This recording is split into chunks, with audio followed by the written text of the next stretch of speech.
Hello and welcome students. In this video I'll explain you the next chapter, that is Glimpses of India from First Flight. There are three short stories in this chapter. First one is A Baker from Goa, written by Lucio Rodriguez. First of all, I'll give you some information about the author of this story.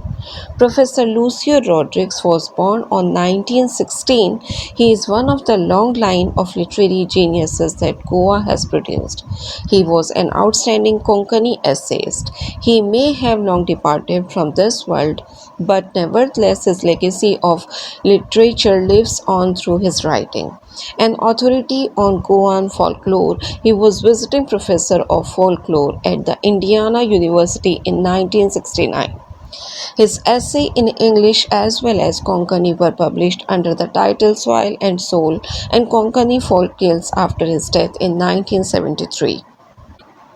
Professor Lucio लोग्रिस का birth 1916 को हुआ। वो जो थे एक literary genius थे गोवा के। जितने भी गोवा में लिटरेरी जीनियसेस प्रोड्यूस हुए हैं उन्हीं में से एक थे, और वो एक आउटस्टैंडिंग कोंकणी एसेस थे, यानी कि बहुत शानदार जो कोंकणी निबंधकार थे। वो बहुत पहले ये दुनिया छोड़ चुके थे, लेकिन अपनी जो विरासत थी, उनकी साहित्य की जो विरासत थी, उसके माध्यम से वो अभी भी जीवित हैं। और वो एक अथॉरिटी थे गोवान फॉल्कलोर के, और वे एक विजिटिंग प्रोफेसर थे इंडियाना यूनिवर्सिटी में 1969 में। उनके जो एसेस थे इंग्लिश में साथ ही साथ कोंकणी में पब्लिश हुए under the title soil and soul और कोंकणी फोल्क टेल्स में उनकी डेथ के बाद 1973 में। Now I'll tell you the theme of the story. This story is about the traditional profession of Goa. The traditional profession of Goa is baking bread. Bakers are known as pedar in Goa. The writer describes his childhood days and his friendship with bakers. He reminds a baker who woke them up from sleep by his jingling sound of bamboo. The children were much fond of sweet bread known as bol.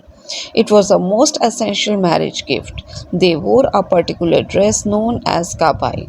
This story is about the importance of baker in Goa. Bakers were rich in Goa and led a joyful life. ये कहानी गोवा के पारंपरिक व्यवसाय के बारे में है, traditional profession के बारे में है। गोवा का जो ट्रेडिशनल प्रोफेशन था वो ब्रेड बनाना है, और बेकर जो है गोवा में वो पेदर के नाम से जाने जाते हैं। यहाँ पर ऑथर ने अपने बचपन के दिनों का और उसकी जो बेकर्स के साथ दोस्ती थी उसका डिस्क्रिप्शन दिया है, उसके बारे में यहाँ बताया है। वह उस बेकर को याद करता है जो अपने बांस से बजने वाली आवाज़ से उसे उसकी नींद से उठा दिया करता था। बच्चे उस मीठे ब्रेड जिन्हें बोल कहा जाता था उसके बहुत शौकीन थे।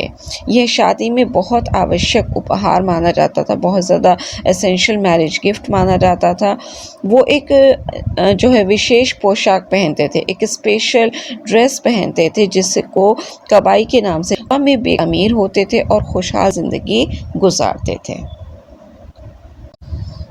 Now let's begin the story. In old time, Portuguese of Goa were very much fond of eating loaves of bread, but now these loaves of bread are rarely to be seen, but the makers are still there in Goa. The furnaces still exist. They are identified by the sound of baker's bamboo. The fathers may not be alive, but the sons still carries on their profession. They are known as pedar in Goa. पुराने समय में गोवा के पुर्तगाली यानी Portuguese bread की double रोटी खाने के बहुत शौकीन थे, लेकिन ऐसी डबल रोटियां अब कम ही देखने को मिलती हैं। परंतु बनाने वाले अभी भी गोवा में हैं, भट्टियां अभी भी हैं। वे बेकर के बांस की आवाज़ से पहचाने जाते हैं। हो सकता है उनके पिता जीवित ना हो, लेकिन उनके बेटों ने ये व्यवसाय जो है वो आज भी चलाया हुआ है। वे गोवा के पेदर के नाम से जाने जाते हैं। The baker used to be author's friend and guide in his childhood. He came with the chung chung sound, a sound of his bamboo staff. His one hand supported the basket of his head and the other hand banged the bamboo on the ground. He greeted the lady of the house, kept his basket on his long bamboo sticks. The children gathered around him. He rebuked them and delivered the loaves of bread to servant. The author was fascinated by the fragrance of loaves of bread. They bought them and eat them even without brushing their teeth. Baker बचपन में लेखक का यानी author का दोस्त था और उसका गाइड भी हुआ करता था। वह बांस के डंडे की झांक झांक की आवाज़ के साथ आता था। उसका एक हाथ उसके सिर पर रखी टोकरी को सहारा देते हुए और दूसरा हाथ बांस को ज़मीन पर पटकते हुए होता था। वह घर की औरत का अभिवादन करता और अपनी टोकरी को लंबी बांस की डंडियों पर रख देता। सभी बच्चे उसके चारों ओर इकट्ठा हो जाते थे। वह उन्हें डांटता और डबल रोटियां नौकरों को दे देता। लेखक डबल रोटियों की खुशबू से आकर्षित होता। वह उन्हें खरीदने और अपने दांतों को बिना ब्रश किए ही खा लेता था। Marriage gifts were meaningless without the sweet bread called bol. Cakes and bollinhas were must for Christmas as well as other festivals. Thus, the presence of baker's furnace was the inevitable part of village. शादी के उपहार बिना मीठी bread के, जिन्हें बोल कहा जाता था, मीनिंगलेस थे, अर्थहीन थे।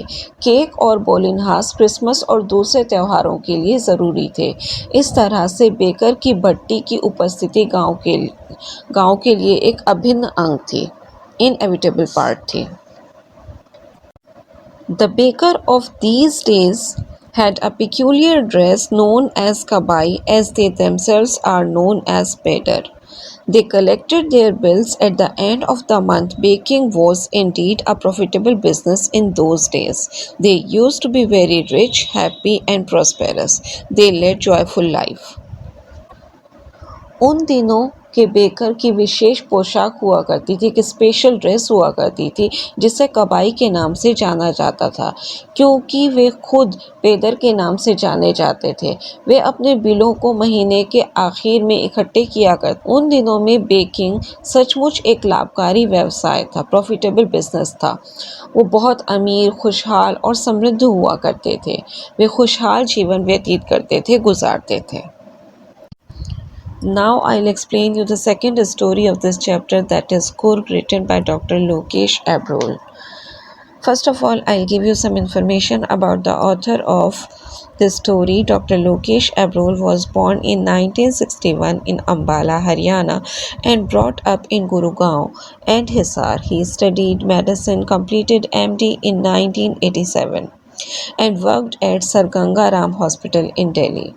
Then he initiated and established Gurugram's first multi-specialty hospital and emergency team in private sector in 1991. He founded the Aravindan Foundation and initiated 2 free Gurukuls for slum children and rural girls in Gurugram and Manesar. He always loved reading about people, places, cultures, nature, and history. He is fascinated by and proud of the diversity, heritage, and beauty of India. Kurg is the testimony of it, which he contributed in the book First Flight.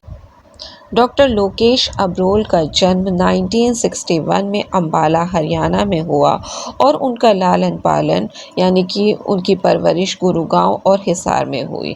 उन्होंने medicine की शिक्षा हासिल की और 1987 में अपना MD complete किया और सर गंगाराम हॉस्पिटल में काम करना शुरू कर दिया। उसके बाद उन्होंने गुरुगांव का पहला मल्टी स्पेशलिटी हॉस्पिटल और इमरजेंसी टीम जो था प्राइवेट सेक्टर में 1991 में शुरू किया और एस्टेब्लिश किया। उन्होंने अरविंदन फाउंडेशन जो है वो बनाई और 2 फ्री गुरुकुल जो थे वो शुरू किए स्लम चिल्ड्रन के, यानी कि जो कुछ झोपड़ी में रहने वाले जो बच्चे हैं उनके लिए, और जो ग्रामीण लड़कियां थी, गांव में रहने वाली जो लड़कियां थी गुरुगांव की और मानेसर की, उनके लिए।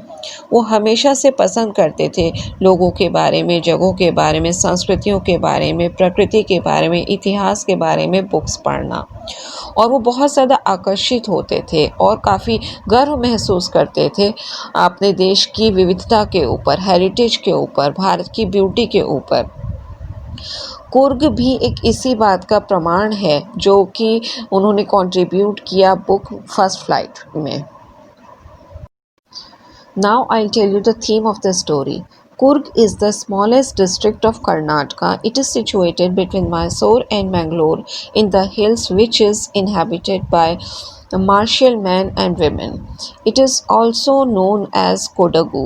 There are evergreen forest, spices, and coffee plantations. Actually, this story is about Coorg and its people. They are descendants of Greeks and Arabs. Their long coat, kufiya, resembles the kufiya worn by the Arabs and Kurds. They are hospitable and are proud to tell about the bravery of their forefathers. This place is so beautiful and that fascinates people very much. River rafting, traveling boat, rock climbing in Coorg make life adventurous. In short, this place is heart and soul of India. Coorg Karnataka का सबसे छोटा ज़िला है। ये मैसूर और मैंगलोर के बीच पहाड़ों में स्थित है, जहाँ सैनिक आदमी और औरतें रहते हैं। यह कोडगू के नाम से भी जाना जाता है। यहाँ सदाबहार जंगल, मसाले और कॉफ़ी के बागान हैं।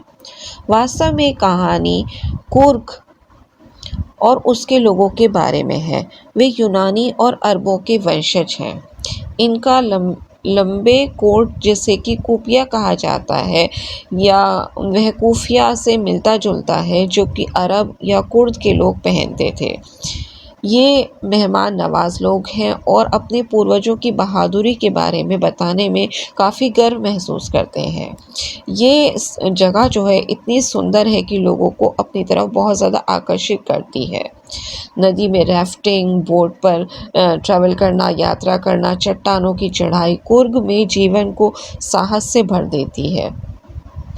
संक्षेप में यह स्थान भारत का दिल और आत्मा है। Now I'll explain you the story.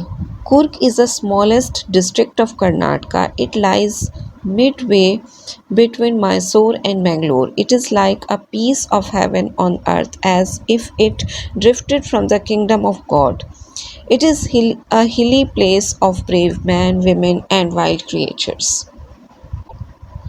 Coorg Karnataka का सबसे छोटा ज़िला है। यह मैसूर और मैंगलोर के बीच में है। यह धरती पर स्वर्ग के अंश के समान है, जैसे कि इसे भगवान के साम्राज्य से लाया गया हो। यह बहादुर आदमियों और औरतों और जंगली जानवरों के रहने का पहाड़ी इलाका है। Coorg is a hill station located in southern part of Karnataka. The people of Coorg are known as Kudavus or Kurgis. These people are descendants of Greeks and Arabs. A story tells that a people of Alexander's soldiers stopped and then settled here as their return was impractical. They married local people. Their culture is seen in martial traditions and religious rites. They wear a long black coat known as kufiya. It resembles kufiya worn by the Arabs and Kurds. Coorg एक पहाड़ी इलाका है जो कर्नाटक की दक्षिण दिशा में है। कुर्ग के लोग कोडावू या कुर्गी के नाम से जाने जाते हैं। ये लोग अरबों या यूनानियों के वंशज हैं।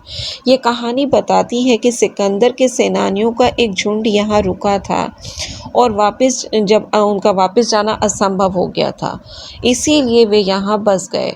उन्होंने यहाँ के स्थानीय लोगों से जो है विवाह किया, शादी की। उनकी संस्कृति, उनकी सैनिक परंपरा और उनका धार्मिक कर्मकांड जो है वो इसमें देखने को मिलता है। वे लोग एक लंबा काला कोट पहनते हैं जिसे कुफिया के नाम से जाना जाता है। ये कुफिया से मिलता जुलता है जो कि अरबी और कुर्द लोग पहनते थे। Kurgis are known for their hospitality and bravery. Kurg Regiment is one of the most decorated with medals in Indian Army. General Karyappa, the first chief of Indian Army, was a Kurgi. Only they are the people in India who are allowed to carry firearms without license. कुर्गी अपनी मेहमान नवाजी और बहादुरी के लिए जाने जाते हैं। कुर्ग रेजिमेंट भारतीय आर्मी में बहुत ज़्यादा मेडल से सजा हुआ एक रेजिमेंट है। जनरल करियप्पा भारतीय आर्मी के पहले चीफ कुर्गी थे। भारत में केवल यही लोग हैं जिन्हें बिना लाइसेंस के फायर आर्म्स रखने की अनुमति है, चलाने की अनुमति है। The river Kaveri gets water from hills of Kurg. A fish, Mahasir, abounds in this water. Kingfishers are found. They dive for their catch. Animals like langurs drop partially eaten fruit in it to see the ripple effect. Elephants are bathed in it. Kaveri नदी कुर्ग के पहाड़ों से पानी प्राप्त करती है। इस पानी में महासीर नाम की मछली बहुत ज़्यादा मात्रा में पाई जाती है। किंगफिशर पाए जाते हैं। वे अपने शिकार के लिए गोता लगाते हैं। लंगूर जैसे पशु अपना आधा खाया हुआ फल इसमें बनी गोल लहरों को देखने के लिए इसमें फेंकते हैं। हाथियों को इसमें नहलाया जाता है। River rafting, traveling in a boat, rock climbing, and mountain biking are the points of attraction.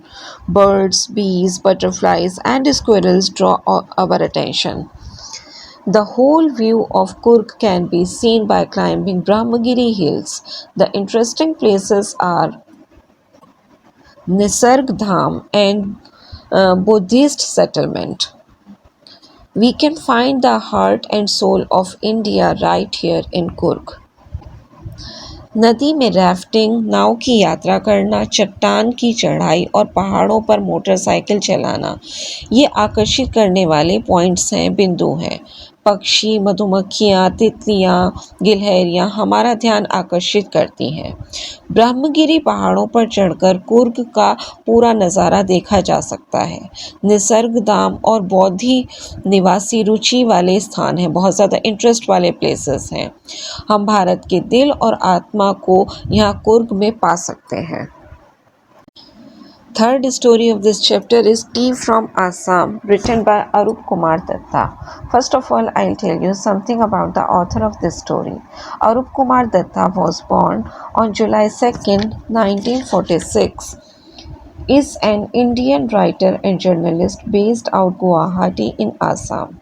He completed his senior secondary in Cambridge from the Lawrence School Sanavar and BA English Honours as well as MA in 1969 from Delhi University. He has written 16 books for adults and 17 adventure novels for young people. He was awarded the Lifetime Achievement Honor by Association of Writers and Illustrators for Children. He has also won numerous awards including the Shankars Award in 1979. अरूप कुमार दत्ता का जन्म 2 जुलाई 1946 को हुआ। वो एक Indian writer और journalist थे आसाम गुवाहाटी से। उन्होंने अपना सीनियर सेकेंडरी कैम्ब्रिज में पूरा किया द लॉरेंस स्कूल सनावर से। उन्होंने अपना ग्रेजुएशन यानी बीए इंग्लिश ऑनर्स से किया और साथ ही साथ अपना उन्होंने एमए 1969 में दिल्ली यूनिवर्सिटी से किया।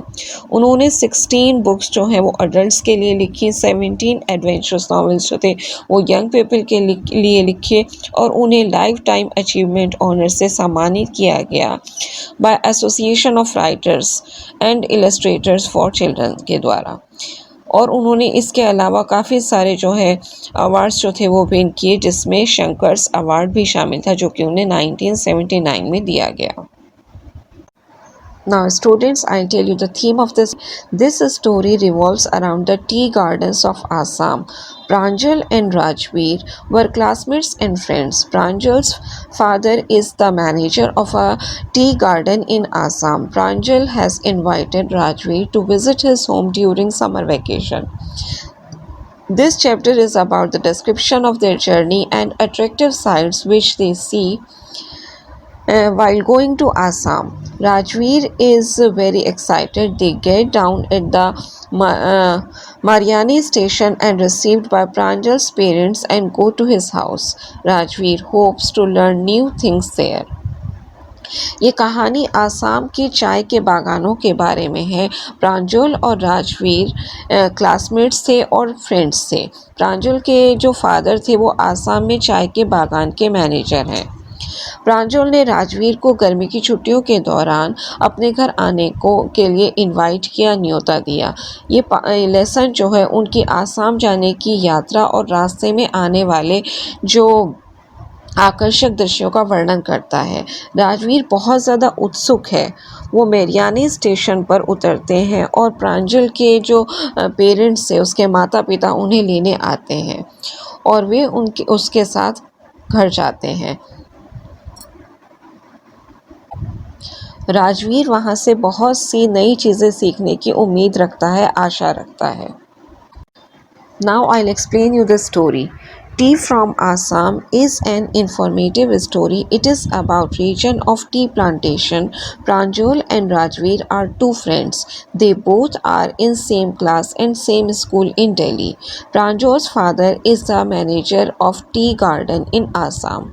Pranjal has invited his friend Rajveer to visit his home during the summer vacations. They both are traveling in train when the story starts. Rajveer takes pleasures of the scenery. They converse with each other. A vendor comes and calls for tea. They buy 2 cups of tea and drink. Rajveer says that 80 crores cups of tea are drunk every day in the world. T from Assam एक informative यानी कि सूचनात्मक कहानी है। यह चाय की फसल के क्षेत्र के बारे में है। प्रांजल और राजवीर 2 फ्रेंड्स हैं और वो दोनों एक ही क्लास और एक ही स्कूल में दिल्ली में पढ़ते हैं। प्रांजल के फादर जो है वो आसाम में चाय के बागान के मैनेजर हैं। प्रांजल ने गर्मी की छुट्टियों में अपने फ्रेंड राजवीर को अपने घर आने का निमंत्रण दिया, उसको इनवाइट किया। जब कहानी शुरू होती है तो वो दोनों ट्रेन में ट्रैवल कर रहे थे, यात्रा कर रहे थे। राजवीर बाहरी जो सीन थे, दृश्य थे, उनका आनंद ले रहा था। वे एक दूसरे से बातचीत शुरू करते हैं। एक चाय वाला चाय के लिए आवाज़ लगाता है। वे 2 कप चाय खरीदते हैं और पी लेते हैं। राजवीर कहता है कि संसार में प्रतिदिन 80 करोड़ कप चाय पी जाती है। Rajveer saw beautiful sights of tea gardens while the train was moving. Pranjal was busy in reading detective book. Rajveer was surprised to see the greenery.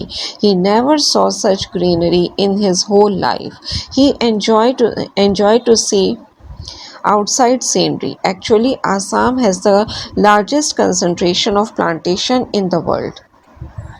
Rajveer चाय के बागानों के सुंदर दृश्य देखता जाता है जब गाड़ी चल रही थी।